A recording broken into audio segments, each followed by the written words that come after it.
Welcome to the program.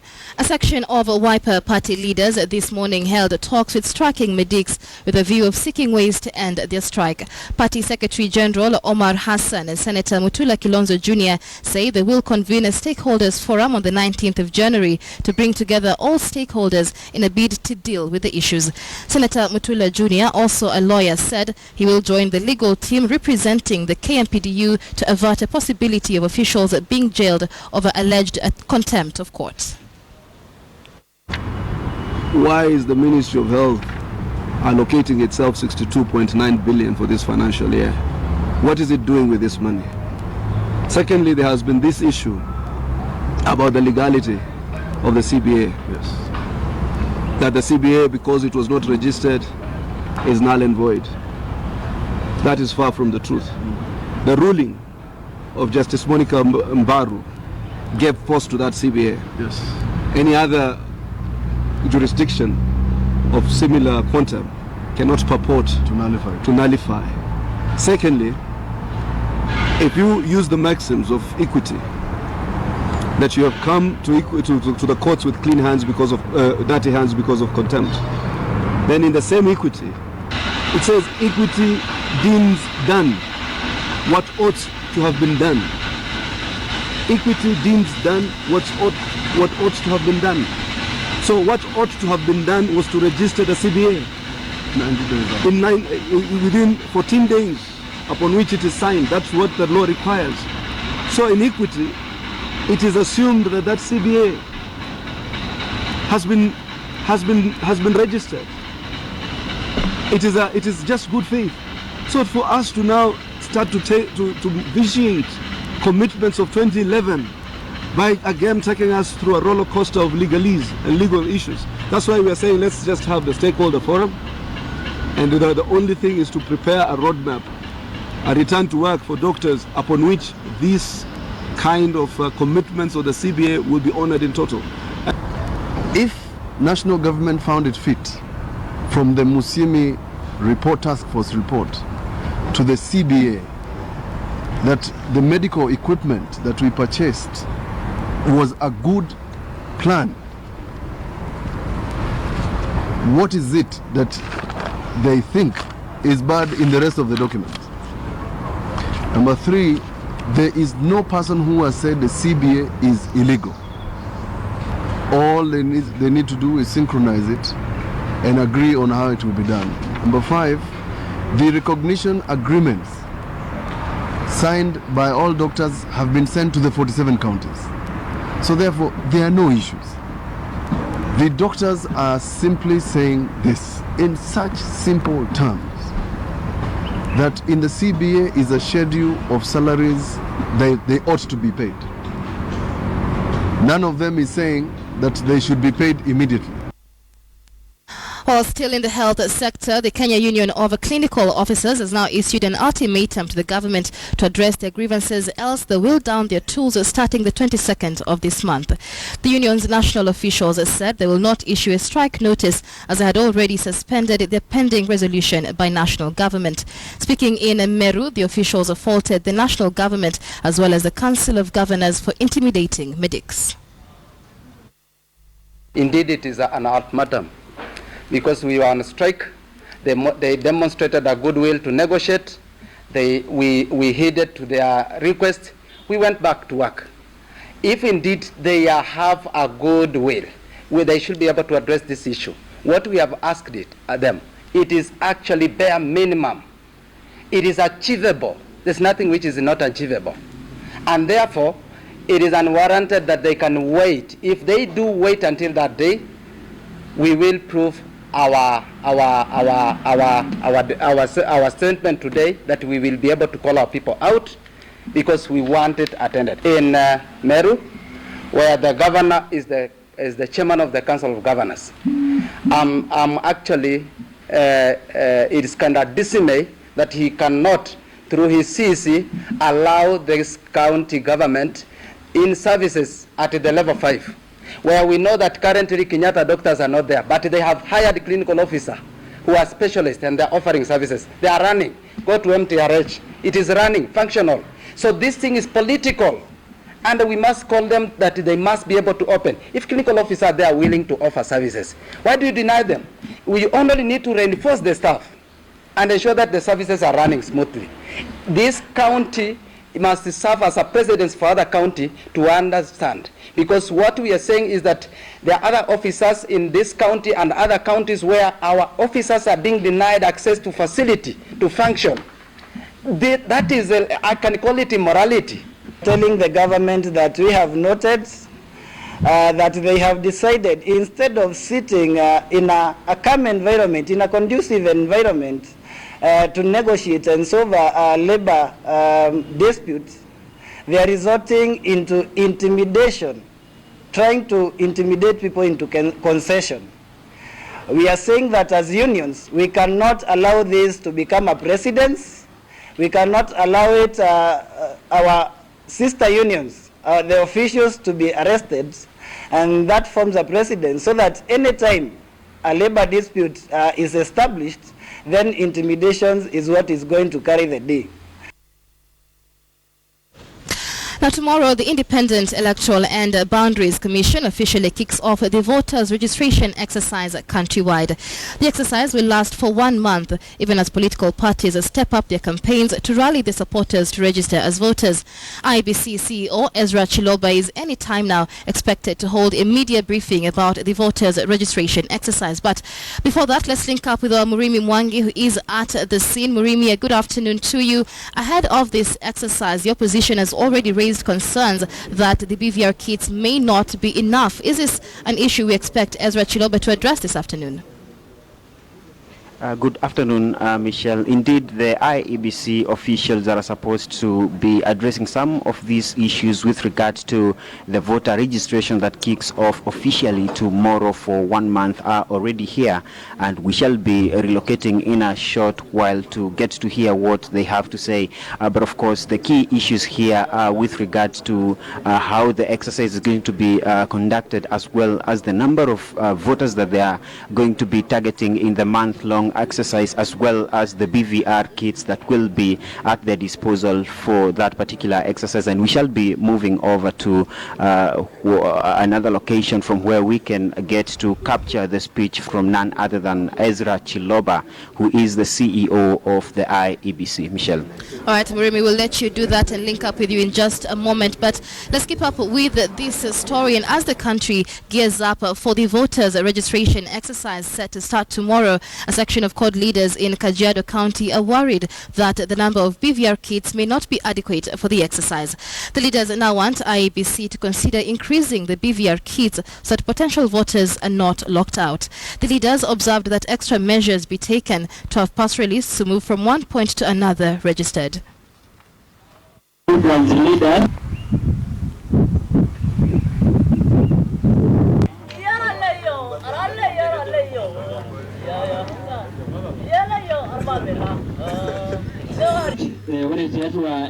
Bado tunatamba kiasi na kila sawa, kwa hivyo iko namna hiyo. Tunaomba kwamba mawasiliano yaweze kuwekwa rasmi, ikiwezekana haraka iwezekanavyo, ili vitambulisho hivi viweze kupeanwa, wenyewe waweze kuzipata. Tafuta mtu wako wa nyumbani wa kwenda kukaa na ng'ombe siku 2, huyo kijana aje ajiandikishe kura alafu arudi. Bomet Governor Isaac Ruto now wants forest resources devolved so that they are well protected. Ruto, who toured Kericho County, observed that the forestry resources continue to be depleted at an alarming rate because county governments are not allowed to manage them. He said that the only way to protect the forests was through devolving the resources. The governor was speaking after opening the Chama Mashinani offices in Kericho.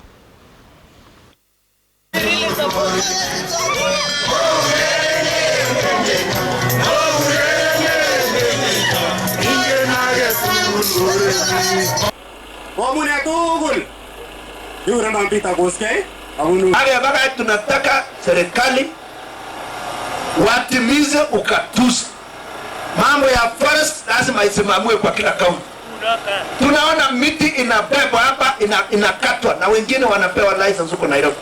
We want kukata miti, ni license lazima itokee Kericho. Ndio hao vijana wapate kazi ya kufanya. lakini saa hii wanabeba kila kitu. Sasa hii ni story gani? Hapa Kipkelion Forest wanakata miti na kubeba yote pamoja na mure umeburutu necho. All right, now let's now link up with Murimi Mwangi. I understand IEBC CEO Ezra Chiloba is at this moment speaking to the press about the mass voters registration exercise which kicks off tomorrow.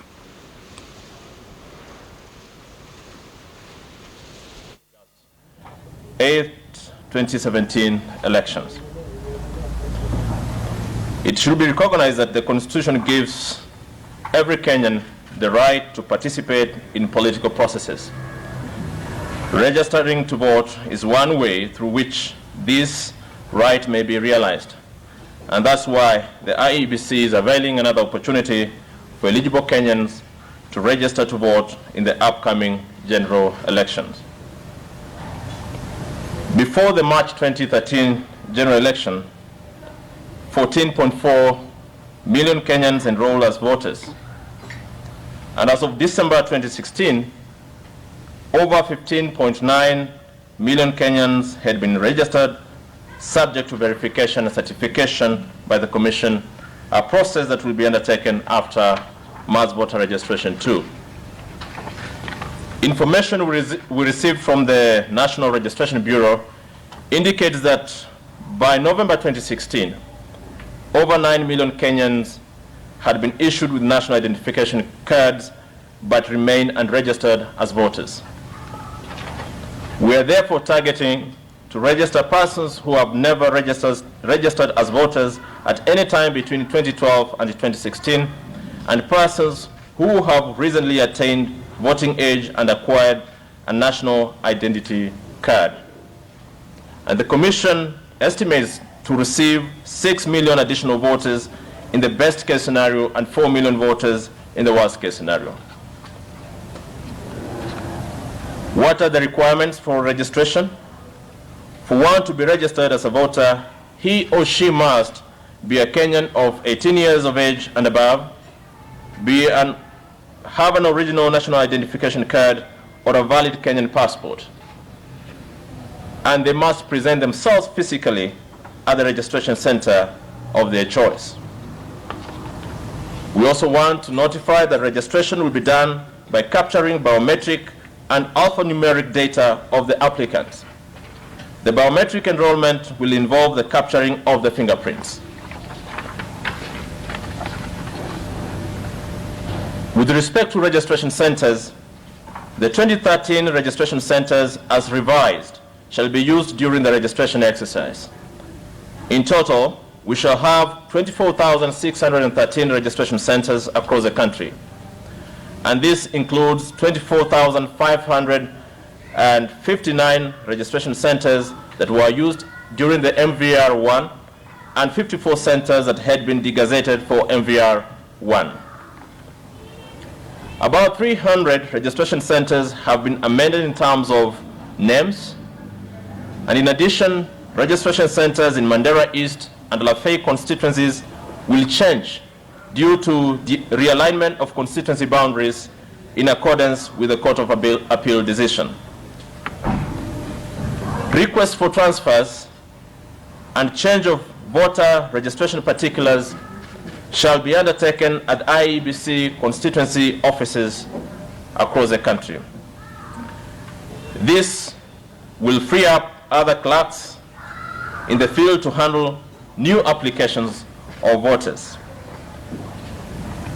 With respect to BVR kit distribution, we have already noted that, reported that 7,793 BVR kits will be deployed countrywide based on the county assembly ward size.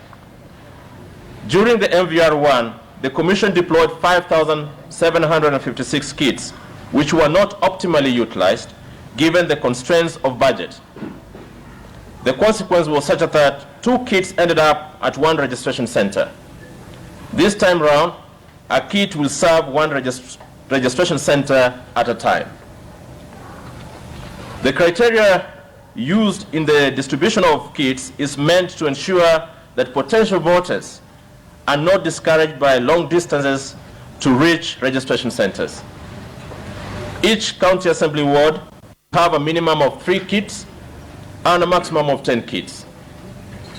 A list of distribution can be accessed on the Commission's website, and the list will basically show you the distribution of kits per county assembly ward, constituency, and at the county level. In order to increase access, we have allowed our registration officers to open the kits at the constituency level. This means that whenever you find a kit within the constituency, you may register as long as you intend to vote in that particular constituency. Our voter registration assistants will also draw up kit movement schedules in consultation with stakeholders at the ward level. The schedules will be communicated to locals using appropriate media. But we have also recruited 2,900 voter educators at the county assembly ward to aid in publicizing the kit movement schedule. This time round, the Commission will deploy over 1,421 staff for the exercise. This includes 290 registration officers, 290 assistant registration officers, 1,775 voter registration assistants, 2 per each ward, and 2,900 ward-based voter educators, 580 ICT support assistants, and 15,586 clerks. We are also going to have an increased media presence at the national and county level. That means media campaign. We have mapped out an elaborate media campaign plan which started running from today. In addition, the Commission will run an annual voter education week from 23rd to 29th January to bolster the registration drive. In the last 1 week, the Commission has engaged various stakeholders by organizing consultative forums at national and county levels ahead of the mass voter registration campaign. And in particular, we met the media, political parties, state actors, civil society groups, and faith-based organizations, among others. And during this engagement, we call upon everyone to support the registration campaign, because this is for all of us. The law stipulates that voter registration shall not be held in areas with pending by-elections. Therefore, arrangements will be made to conduct voter registration at a later time in Mumbere's Maji Mazuri ward in Baringo County and Central Kanyamkago ward in Migori County. By-elections in the 2 areas are scheduled to take place on March 22nd, 2017. In conclusion, I want to note that in the last few months, we have, as a country, been involved in very polarizing debates. We have held extreme views on certain policy decisions concerning elections. While we may have points of disagreement, which is part of democracy, we must also have shared positions. We believe that registration of voters is something each of us must agree on. Let all Kenyans, leaders across the board, state and non-state actors, get out there and mobilize eligible citizens to register as voters. For us as a Commission, we also commit to share updates on progress of registration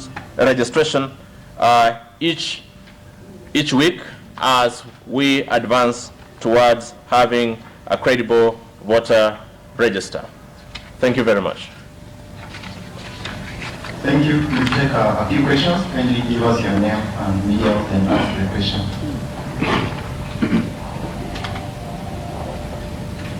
Yes. State your name. I'm Adera Weekly from TV. I was asking said that registration with the requirement will be based on fingerprints. What preparation has IBC to put in place to assist those people who have disabilities? Maybe they're lacking. I'm Odera Wycliffe from Islamia TV. You as IBC, what are the preparation you put in place to handle those people who have disability? As you say that registration will be based on fingerprints. Maybe there are people without hand and so on. Thank you. Yes, next one. Okay, my name is Kennedy Epalat from KBC. But I just wanted to know, since you just pointed out clearly that our voters must be Kenyans above 18 years. And in some places, especially in our border counties, specifically Teso North constituency, there are reports that some people from Uganda are being registered for purposes of acquiring national ID cards so that they can participate in the voting. I don't know what action you taking in this regard. And also there are claims by certain politicians. Right, that was IEBC CEO Ezra Chiloba addressing the media ahead of the month-long mass voter registration exercise that kicks off tomorrow. And just a recap of what Ezra Chiloba had to say. As of November 2016, 9 million Kenyans had been issued ID cards but are yet to register as voters. And out of these 9 million, the Commission now targets to register about 6 million in the month-long registration exercise. And Chiloba also addresses the issue of the number of BVR kits available, saying more than 7,000 BVR kits have been deployed for this second phase of the registration. In the first phase, there was about 5,700 kits, and of course adding to the number there and assuring Kenyans that no Kenyan will be locked out of this voters registration exercise. You're watching Weekend at 1. For those on our KTN home channel, we take a short break, but our live coverage continues right here on KTN News.